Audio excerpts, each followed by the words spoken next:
Hi everyone, welcome back to our channel. Last two videos, we talked about misconception, and in our part 2 video, we also shared about how these challenges in terms of mental health manifest itself in different settings, such as in school and social life. So today, we're going to talk about support strategy. And what are some of the ways we can do as parents, educators, and professional service providers in terms of supporting these autistic individuals and autistic and neurodiverse individuals in general. Right, so if you're interested in this topic, please keep watching. If this is the first time you join us, please like, share, and subscribe. So let's get started. What are some practical ways parents, teachers, or caregivers can better support these teens? Yes, I think one area where absolutely not a lot of people talk about, and there's a big need for it, is ready access to mental health counselors, especially specializing in neurodiversity, right? Neurodiverse individuals. Yes. I think it would be great to have counseling that focuses on trauma-informed counseling. Just because I think with the challenges with autistic individuals, including myself, right? We need to open up that trauma in order to talk about what are some of the things that they think about and to change their ways. For example, cognitive behavior therapy, right? CBT, right? Now, I mean, that's one of the most common types of mental health interventions, right, out there. But hey, these individuals may not feel motivated to approach these type of interventions, right? Because they're so traumatized, right, from the lived experiences. So that's one of the biggest challenges, right, with getting these individuals to counseling. It's just some of these autistic individuals may not want to go to these sessions because, yeah, some may think that, for better or worse, for right or wrong reasons, they may think that they're blamed for the behaviors, right? And some may not feel comfortable in expressing their struggles and frustrations. As I said before, some people may not have the verbal repertoire in order to express how they feel. So that can be really overwhelming for these I think it would be good for them to start early so that when they're a little bit younger, in preteens, and then if they're already used to seeing the counselor, that would be easier for them to continue with the services later on when they become teenagers, become adults. They still might be more comfortable going to see them. However, if they don't have the opportunity to get the counseling services, then when they get older, then they might be like, oh, okay, I don't need it, or they might not want to go. And then by that time, parents cannot really force them to, or it's going to be really difficult. About that point, based on one of my learners that I work with, the adult learner, this is something that I've actually never foreseen, but I think it's a really kind of a big challenge for parents, is that I don't know about in other countries, but at least in British Columbia, in Canada, at age 90 or above, these autistic individuals, they become adults, right? And they have a right to consent to treatments, right? And based on what I've seen, some autistic adults may have rejected psychological or counseling sessions, even though the parents want them to attend them.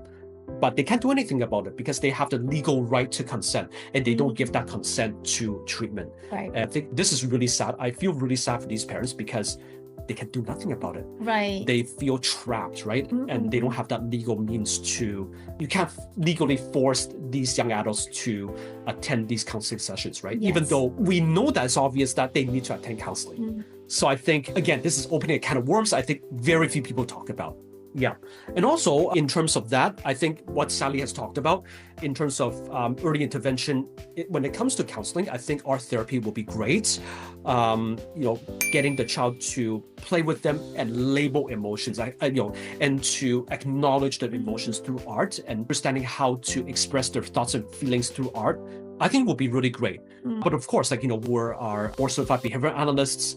We don't have that expertise to give advice on that. So if you have those questions, please check in with your registered clinical counselor for extra information support. Right. Now, in terms of for school staff and the school system, I think it will be really useful, important for school staff, families, and other professionals, perhaps to select maybe one to three classmates who can be well matched to that autistic individual, who can be very forgiving to him or her based on personality, interests, and hobbies, especially those who are motivated to be friends with, right, with this autistic individual.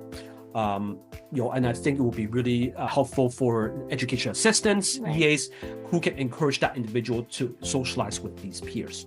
just because then that gives them a chance to work on social skills in a more or less in a naturalistic setting, right? In a more unpredictable environment. And I think this is going to be really great because just in case if this autistic individual experiences bullying or isolating incidents, right? Then this small group of friends can hopefully help to defend this autistic individual and support this and to advocate for this autistic individual from this same generation. And I think this would mean a lot to this autistic individual, right? Right.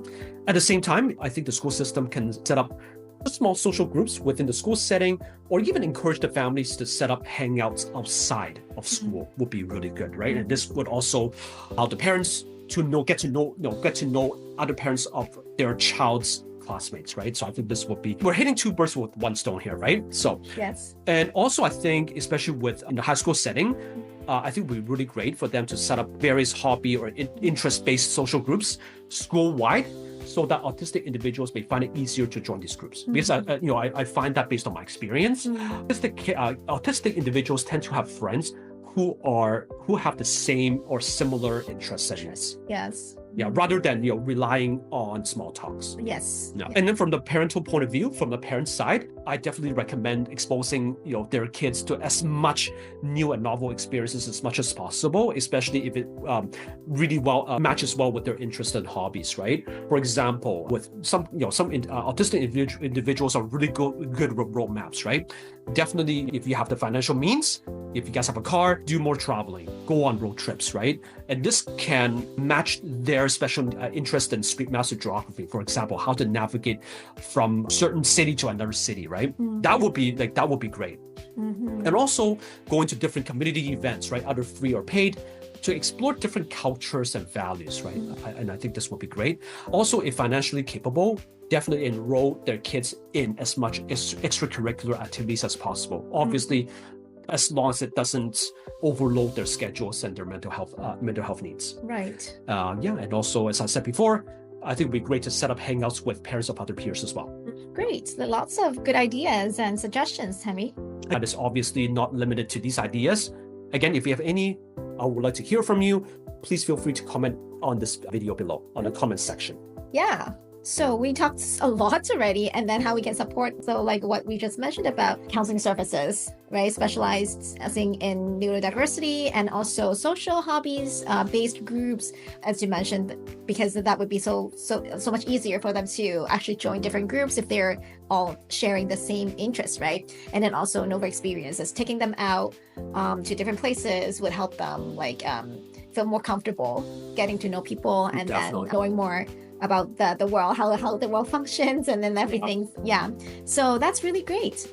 And okay, we still have one more question. Like, if there's one message you want people to take away about low needs teens, what would it be? Yeah, definitely. I think, to be honest with you, one thing that I can immediately reminds me of is low needs teens have just as much challenges as complex needs, so-called complex needs teens, albeit different types of challenges. I mean, it's true. I mean, I think all autistic individuals have just as much challenges as each other, but just different types of challenges. Exactly. Totally agree. Thank you so much. Yeah. And then so one more takeaway is every neurodiverse teens deserve to be supported, to be seen, to be understood. So, and support should evolve, not disappear. Absolutely. Right? Yeah. So yeah, today, thank you so much for sharing all these great information, and I hope you guys also enjoyed it. If you like, please like and share to friends that you love, you care, and don't forget to also subscribe our channel, and feel free to comment down below, and we love to see you back next time. And thank you so much for watching. Yep, and stay tuned for our future videos on various topics of autism. All right. Yep, bye.